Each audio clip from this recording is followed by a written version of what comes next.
Welcome back, podcast community. My name is Cam King. This is episode number 34 of Three Questions Podcast. Today, I have a guest with me, Kate McKay from Newport, Rhode Island. Kate has 15 years of experience, everything from analytics to being a CMO for a tech startup.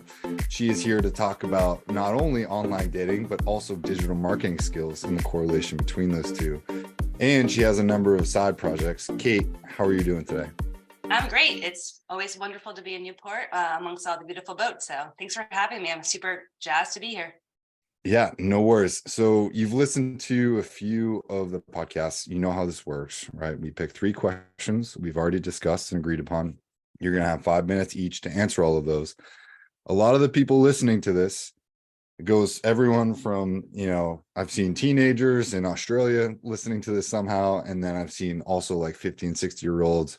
And then a lot of people in between, probably entrepreneurs, probably people working in marketing and advertising, since that's what most of my consulting work is geared towards. But we also talk about masculinity and a lot of different topics. So nothing is really off limits. I am wanting to have more guests on here, so we can always have you back to talk more about more specific marketing stuff. Do you want to tell us a little bit about your side projects and your current work, and maybe just talk about your career in marketing for a minute? Yeah, sure. So as you said before, 15 years of marketing, and that's ranged from digital analytics for a lot of Fortune 500 companies. And my most recent opportunity or job was at a small startup here in Newport, Rhode Island in the marine boating world, where I was soup to nuts, everything under the sun, marketing, communications, PR, which was super rewarding. And we were acquired by a Fortune 500 company, which was the end goal. So just a really fantastic work experience, and can't say enough about that.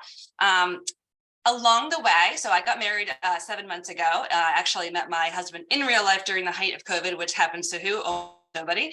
But throughout my adult life, I've had numerous relationships, and a lot of them coming from online dating. And so I thought, just having listened to your podcast and consuming all the great content on your site, that it might be kind of fun for your listeners to listen to a little bit about what online dating is through the lens of a female digital marketer. And so again, coming from the perspective of having some I think successes, I'd say overall, in online dating. I've had over 4 long-term relationships. I'm going to say success being there over 1 year each, and a lot of friends that came out of it as well. So I think it's all part of a journey. And I just feel like I love digital marketing. And if I could talk to about both of them at the same time, then it's a fun topic.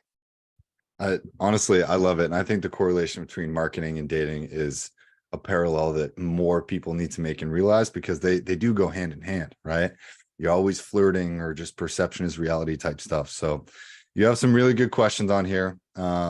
Before we get started, I just want to give Howie from Appenite and Ad Sciences, an amazing platform, a big shout out. Howie agreed to sponsor the first 50 episodes of the podcast.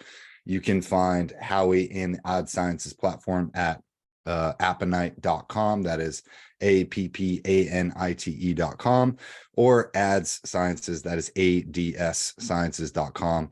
You can reach out to Howie to Howie@appenite.com. He is one of the best people. He also made the introduction to Kate and I, but he's one of the best people. And I've seen him grow and scale companies and products and businesses like nobody else, especially in our world, in our neck of the woods in the Boston area. So you can work with him if you're international. If you have a product or service, reach out to Howie. If you need more information, you can always reach out here on the podcast, and I will put you in touch. Other than that, Kate, do you have any questions, or are you ready? I am ready. I also just say another plug for Howie and his team, 5 stars, my go-to for advertising with Facebook, social, and all social platforms. Yeah, he's incredible. I know he works with a ton of different companies, CMOs, and he's just like an awesome guy, right? And he's just always meeting and greeting and connecting people. I don't know how he does it. I don't know if he sleeps, but we'll save that for another podcast. I'll get him on at some point. But Perfect. all right. So you know how the format works. It's 5 minutes each. I'm going to read the question and start the timer. So here we go, right?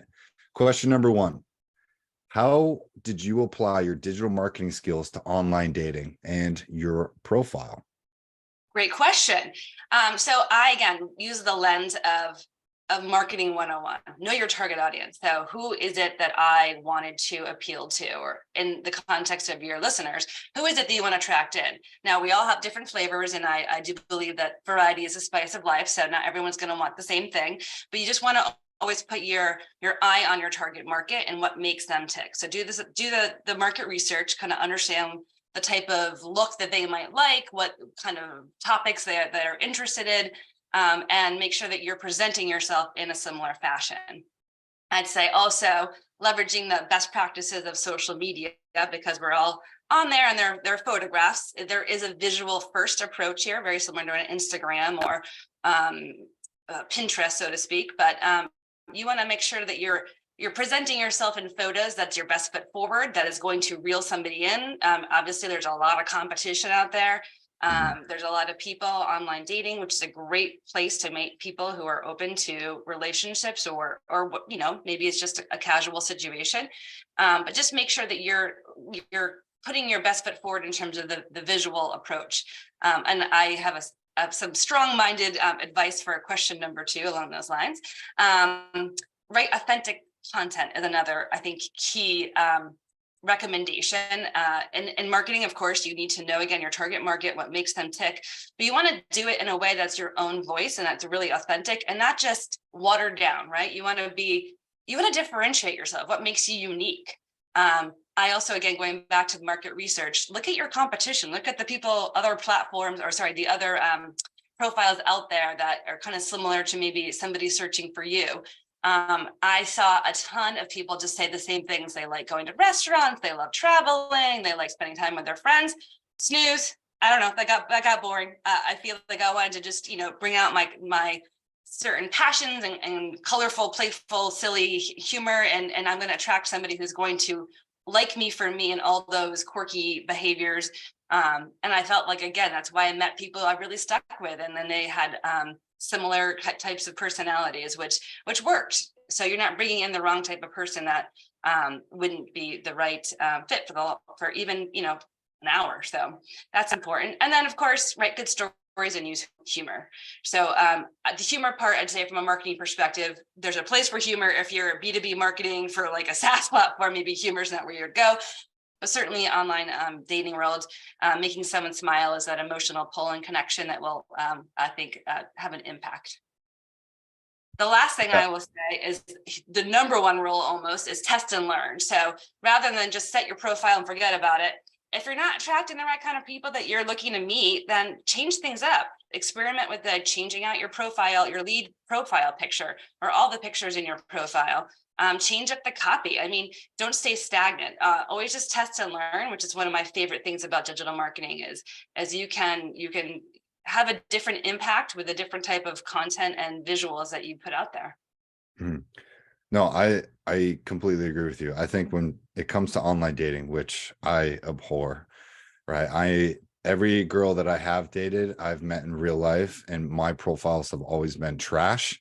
Right. And I'm 6'5", I'm in shape, right? I think I look pretty average, right? I think I get some attention, but I don't know how to make a dating profile. It is so hard for guys. It's ridiculously hard.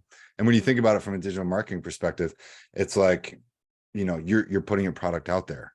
And even if you work in marketing and advertising, it's so hard to know what differentiates your product from other products out there. Guys don't really get access to seeing other guys' dating profiles. But for women, you can tell who's putting in effort. You can tell who's funny. You can tell who's witty. You can tell who has high quality photos. When a guy puts up a bathroom mirror selfie with the urinal in the background, right?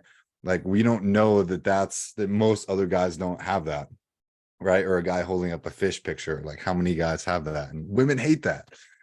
So I don't know. Great stuff. You ready for question number 2? Yeah, bring it.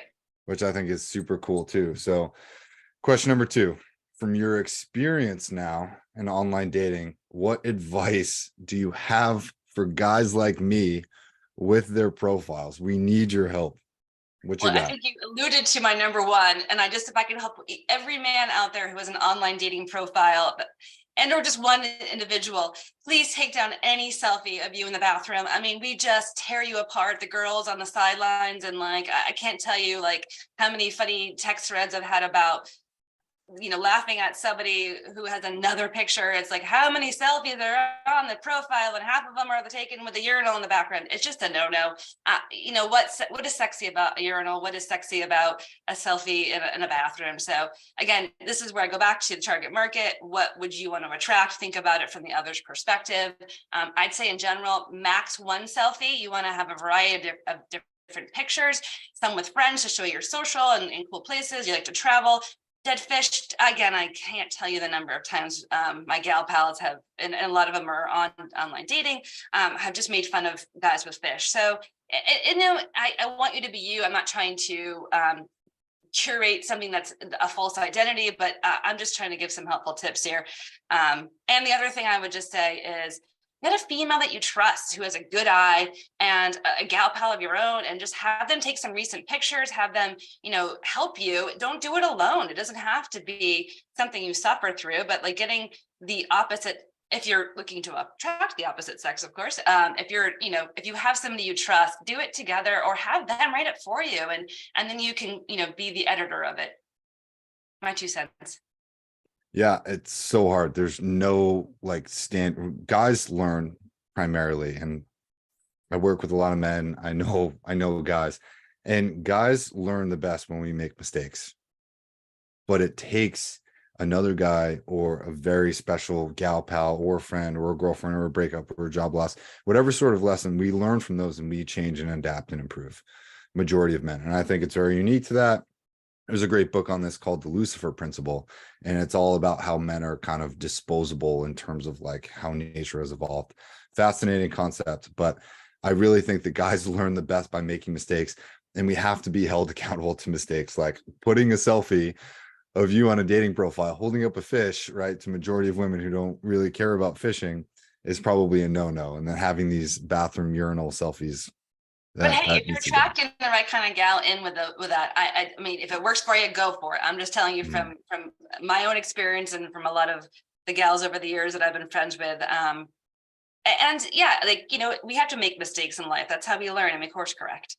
And 110%, right? This works in marketing and dating, but like effort is noticed. When guys put in effort to something, or anybody for that matter puts in effort into something, into a product or a service or a business, or your dating profile, or just your online presence or a website, right? Your Etsy shop, you can tell that everything you make, very high quality effort. And I think that increases the value in the stock of anything that you put in. And that's a lesson that people need to sort of be able to draw correlations between. So, and I'll say that's also, sorry to interrupt one more time, but just I think there's times too, to your point, like you're a good looking person. There are a lot of good looking people in this world who have very good pictures and they have kind of minimal content in there. I've heard a lot of gals who are just quality people get turned off by that. They'll get messaged, but they don't want to they don't trust because it's a very false facade that they're seeing just in the pictures and the content. So put a little effort into your point and make it real, make it authentic, have some fun with it too. It's not so serious. So have some silliness. Yeah. And especially for guys with their profiles, I can't tell you how many, entrepreneurs or business people or young men, guys in their 20s and their 30s that I've worked with in terms of consulting. And the reason why I started working with them on sort of these masculinity, dating, relationships, sex type things is because I noticed that in their personal life, they were kind of unsure about who they were, right? They were reading all the books about entrepreneurship and marketing and advertising, sales and money, but they weren't reading on how to sort of develop and grow as a man. And, the whole toxic masculinity conversation aside, this is why I kept bringing things into the foreground for a lot of these people and saying, hey, if you work on just becoming a better man and you can protect and provide and just sort of give selflessly, that's going to raise everything else in terms of your life, business, relationships, all this stuff. So I tend to work with guys on that first and make sure they're going on the sort of right track. And I love working on that stuff. And it's so much easier for them to succeed in their professional careers when they have that lane down. And it's very obvious, right? I'm sure when you're seeing an abundance of guys' profiles, hey, this guy looks like he knows who he is, looks like he knows where he's going. He has a very clear vision, good job, he's taking care of himself. That stuff is very obvious. And then it makes it easier to sort of have that conversation and sort of filter out the guys that maybe don't. Would you agree? Yeah, no, absolutely. I think that's well said. Okay, cool. So question number 3 is my favorite. So question number 3, what have you learned from online dating that you've applied to digital marketing, right? Anything in your toolbox, things that you've done as a CMO, what correlations have brought you directly back to online dating?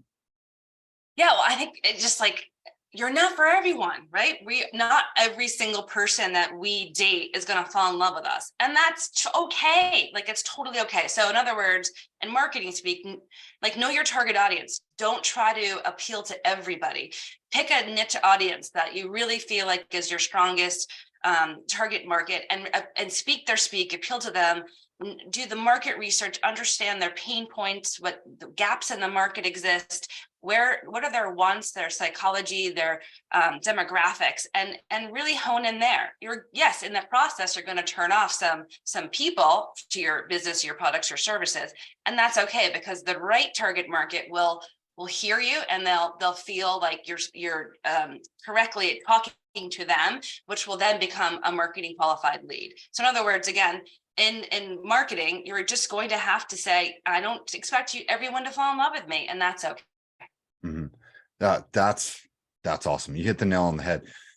As a business, right? As someone who's been a CMO for a tech startup, you've put out products and services and you knew what your target audience was. Have you had any sort of experiences where you wasn't the right target market, maybe the research wasn't there, or you got negative feedback? For people that take rejection, either in the business world or dating world, what advice would you have in a situation like that?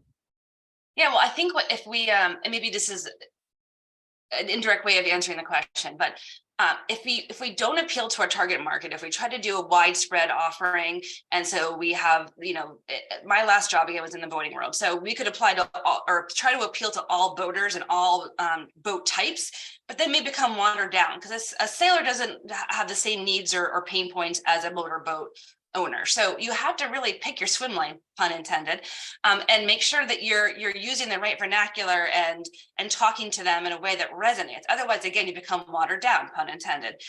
So again, going back to what works and what doesn't is you need to be very specific about this product or service and how it solves a problem or makes the target market's life better, and really speak their language and know the ins and outs of what they if they need and who they are and where they live. It has to be relevant. If it's just a generic message, it just becomes you become like white noise. Mm-hmm. I couldn't agree more. I really think that marketing and advertising is very unique in that it relates directly to sort of dating, but there's always a sort of dance. If there's a product fit in the marketplace, people will latch onto that right away and they'll go, cool, that's exactly what I need. That's the best product. That's the number one service. I'm going to use that. That's perfect for us. And it's very similar in the dating world, right? When you talk to someone for the first time, or you meet them in person, or you have a phone call, or you FaceTime, or you're texting, and you just click and you're in sync with that person. It's so obvious. And I think that good marketing, good advertising, and good dating habits is you should definitely be yourself. You should always have a growth mindset. And it shouldn't be that hard. It shouldn't be that hard to know what you need for your business or that product or whatever you're working on. And when you meet someone, it just shouldn't be difficult, right? Would you agree from your dating experience? At least I would for me, but what do you think? 100%. And I think rejection is also part of that, right? So again, like rejection from the marketing perspective, or people who are you're not going to get every pitch or that you make. You're not going to, people that you like in the dating world are not going to like you. And that's okay. You learn something along the way.